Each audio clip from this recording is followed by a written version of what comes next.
What would happen if the universe placed power in your hands and called it a reward? Not struggle, not survival. Power, the kind that makes rooms fall silent when you enter, the kind that reshapes destinies with a single decision. Would you take it without hesitation? Would you convince yourself that you earned it, that you deserve it, that it's finally your turn? Or would you pause long enough to question the cost hidden beneath the applause? That is the moment that exposes who you really are. Not when you are exhausted, not when you are desperate, but when everything you fought for stands in front of you, polished and presented as victory. You like to imagine that you would choose honor. You like to believe your values are solid, unshakable, permanent. But belief is cheap when nothing tempts you. Conviction only proves itself when something valuable is on the line. The galaxy does not tremble when someone struggles, it trembles when someone refuses, when someone looks at the ultimate prize and says no. Because refusal is unpredictable. Refusal cannot be controlled. Refusal threatens every system built on expectation. And deep down, you know this is not about a soldier in a distant star system. It is about you. It is about the silent negotiations you make with yourself. It is about the moments where comfort whispers louder than conscience. The hook is simple and brutal. Power reveals you, not your excuses, not your intentions, you. When the reward is placed before you, that is the mirror. And most people do not like what they see. You were trained to chase rewards long before you understood what they meant. Gold stars in classrooms, promotions at work, approval from strangers, validation disguised as achievement. The system taught you to equate success with accumulation, more status, more control, more recognition. You were conditioned to believe that if you endure enough hardship, something will be owed to you. That suffering earns entitlement. That effort guarantees possession. But the truth is harsher than that comforting narrative. Not every reward is a blessing. Some are tests wearing crowns. Some are traps disguised as trophies. The galaxy understands this better than you do. Empires do not maintain power by offering obvious chains. They craft beautiful ones. They wrap them in prestige. They label them honor. And those who are hungry for recognition rarely question what they are swallowing. You may think you are immune. You may think you would analyze the fine print, but desperation for validation clouds judgment faster than fear ever could. The lie of reward is simple. It convinces you that taking is always winning, that acceptance is strength, that ownership is proof of superiority. But sometimes the most dangerous words you can say are, "I deserve this," because deserving something does not mean it aligns with who you claim to be. The soldier understood this. The reward offered was not random, it was deliberate, it was a symbol. Accept it, and the system remains intact. Refuse it, and the illusion fractures. That is why the offer was powerful, not because of what it gave, but because of what it demanded in return. At the peak of victory, clarity becomes rare. After surviving conflict, enduring loss, proving strength, the mind seeks closure. It seeks compensation. It seeks something tangible to justify the scars. In that moment, the reward appears logical, reasonable, almost inevitable. You fought, you won. Now collect. That is how the script usually goes. But scripts are written for predictable characters. And predictability is the foundation of control. The soldier stood at that exact intersection. Triumph behind, temptation ahead. Acceptance would have been effortless. No resistance, no backlash. Applause instead of opposition. Comfort instead of confrontation.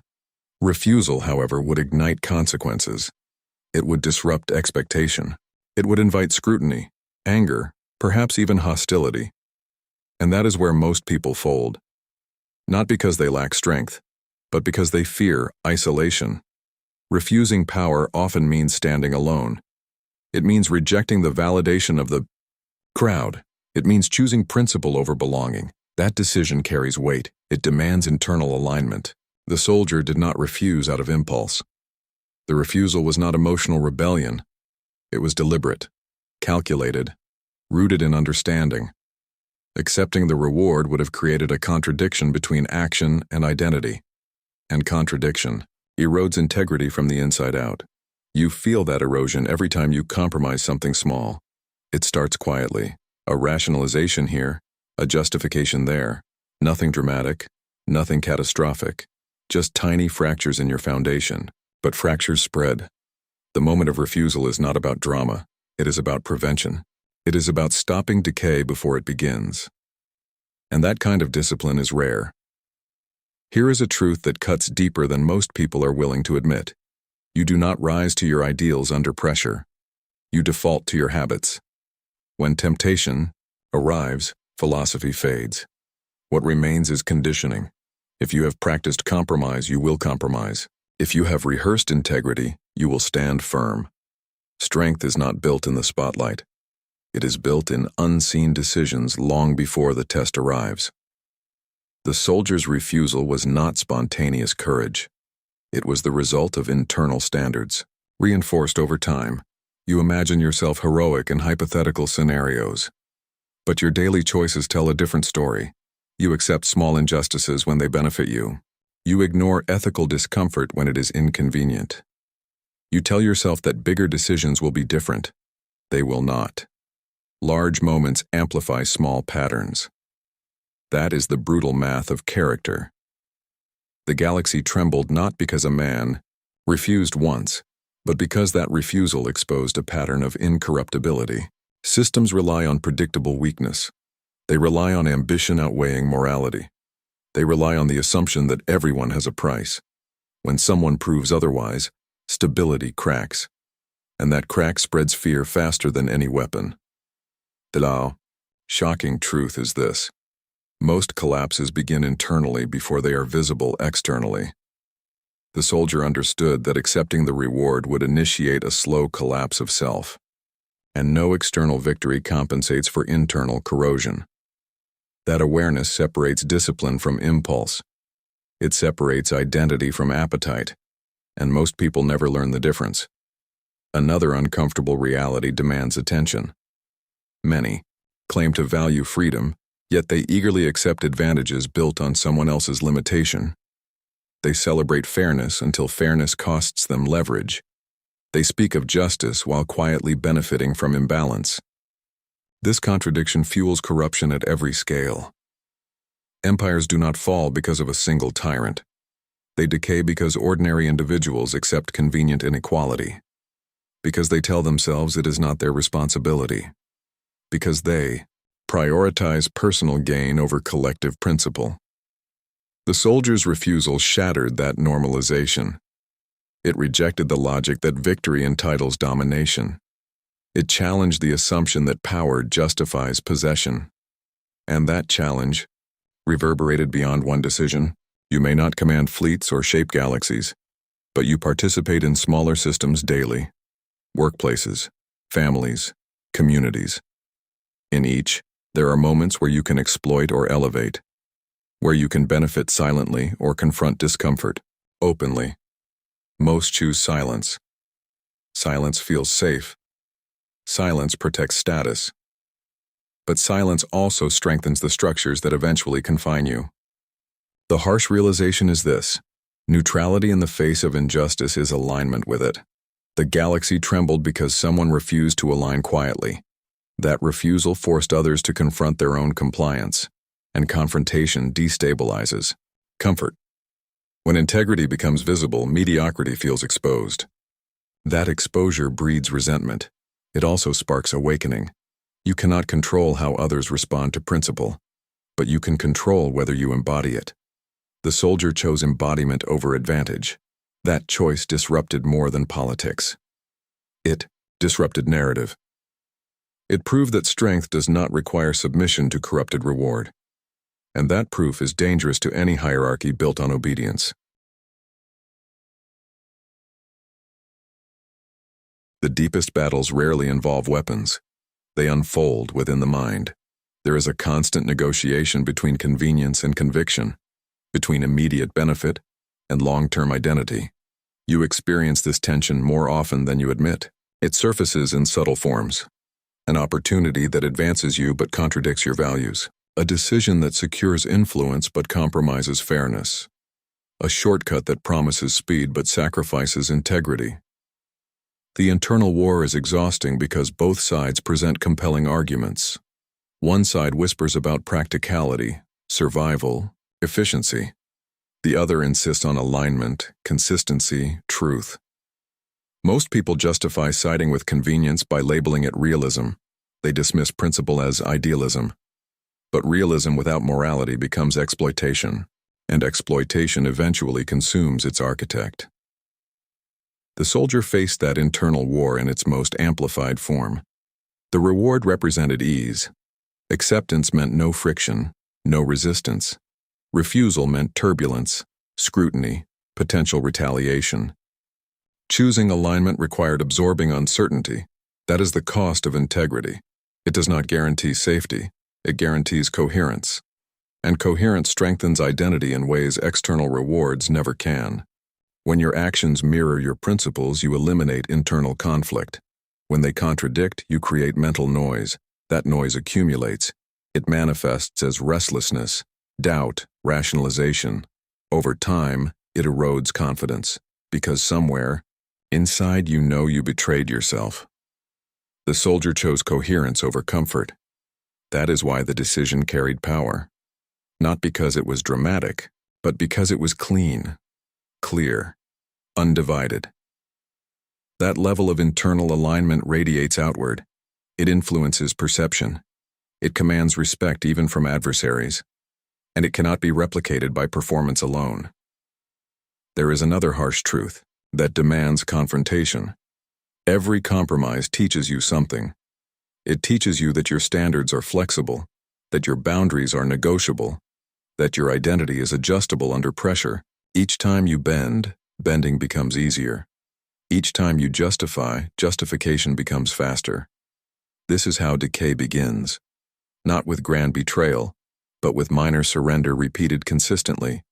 You may believe you can control the slide, that you can draw a line later, but habits do not wait for dramatic moments.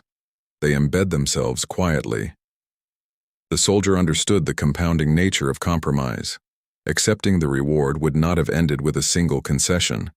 It would have established precedent. It would have signaled that principles are situational, and situational ethics spread like contagion. The shocking realization is this: weakness rarely announces itself loudly. It integrates subtly. It normalizes gradually, until strength becomes memory rather than reality.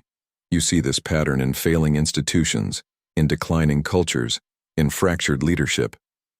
The external collapse reflects an internal erosion that was ignored for too long. Refusal interrupts that pattern. It resets trajectory. It declares that boundaries are not theoretical. They are operational. The galaxy trembled because the refusal disrupted the expectation of gradual compromise. It introduced resistance where surrender was assumed, and resistance forces recalibration. When someone demonstrates that standards can remain intact under pressure, others must confront their own erosion. That confrontation is uncomfortable. It is destabilizing. But it is necessary for renewal. Without it, decline continues unchecked. Power is often misunderstood as dominance over others, control, influence, authority. But there is a deeper layer rarely discussed: the ability to govern yourself, to restrain impulse, to act consistently with declared values even when incentives pull in the opposite direction. That is self-command, and self-command is the foundation of sustainable strength. The soldier's refusal redefined power in a way that unsettled observers. It demonstrated that mastery of self outweighs mastery of circumstance. You chase external metrics because they are visible. Promotions, wealth, recognition. They provide measurable confirmation of progress. But internal metrics determine longevity, discipline, integrity, coherence. Without them, external gains become unstable. The mindset shift required is not dramatic. It is precise.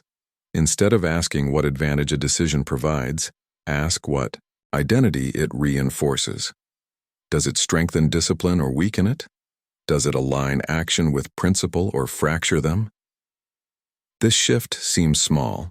It is not. It transforms evaluation criteria from short-term reward to long-term character.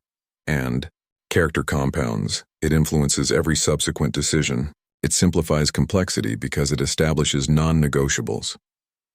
When standards are clear, temptation loses persuasive power. The soldier operated from non-negotiables. That clarity made refusal possible. Without it, rationalization would have prevailed. You may not face interstellar councils, but you face choices daily that shape your trajectory. Each is an opportunity to practice self-command. Each is a chance to either reinforce or erode identity. The galaxy trembles not at displays of force, but at displays of disciplined restraint, because restraint signals depth, and depth commands enduring influence. Systems depend on predictability. They analyze behavior, anticipate reactions, design incentives accordingly. When individuals respond as expected, stability persists. When they deviate unexpectedly, disruption occurs. The soldier's refusal represented deviation. It contradicted projections. It invalidated assumptions. And in doing so, it introduced uncertainty into a structure reliant on compliance. Uncertainty spreads rapidly. It forces recalculation. It challenges authority. It inspires reconsideration among observers who had accepted norms without question. The galaxy trembled because one decision exposed systemic vulnerability. If one individual could not be influenced by reward, perhaps others could follow. That possibility threatens any hierarchy built on manipulation. You underestimate the ripple effect of principled action. You assume your choices are isolated. They are not. They signal, they model, they invite imitation. When you accept compromise, you legitimize it. When you reject it, you create alternative precedent. The soldier's refusal was not loud. It did not require spectacle. Its power lay in simplicity. A clear no, delivered without hesitation. That clarity destabilized more effectively than aggression ever could. Aggression can be countered. Integrity is harder to neutralize. Because it does not depend on dominance. It depends on consistency. And consistency builds trust among those seeking authenticity. The trembling of the galaxy was not fear of violence. It was fear of transformation. Because transformation begins with example, and example undermines control rooted in corruption. You may not witness galaxies shaking, but environments shift when someone refuses to conform to flawed expectations. The impact may be gradual. It may be subtle, but it accumulates. And accumulation changes landscapes. Now the focus returns to you, not to distant battles or abstract empires, but to your daily decisions. Where are you accepting rewards that compromise identity? Where are you tolerating imbalance because it benefits you temporarily? Where are you negotiating standards for comfort? These questions are uncomfortable because they remove distance. They demand ownership. It is easier to analyze fictional courage than to practice personal discipline. But courage scales. It begins small. In conversations, in transactions, in moments when no one is watching. You do not need cosmic stakes to demonstrate integrity. You need consistency. The challenge is direct. Audit your incentives. Examine the rewards you chase. Identify the subtle costs attached to them. Then decide who you intend to become, not what you intend to acquire. Becoming precedes possessing. If identity is strong, possessions align naturally. If identity is weak, possessions amplify fragility. The final truth is simple and sharp. The moment you cannot be bought, manipulated, or redirected by temptation is the moment you become truly powerful. Not invincible. Not untouchable. Powerful. Because your decisions originate from principle, rather than pressure. That is the shift. That is the standard. And that is the challenge. Refuse what diminishes you. Even when it shines. Especially when it shines. And observe how your world recalibrates around that refusal.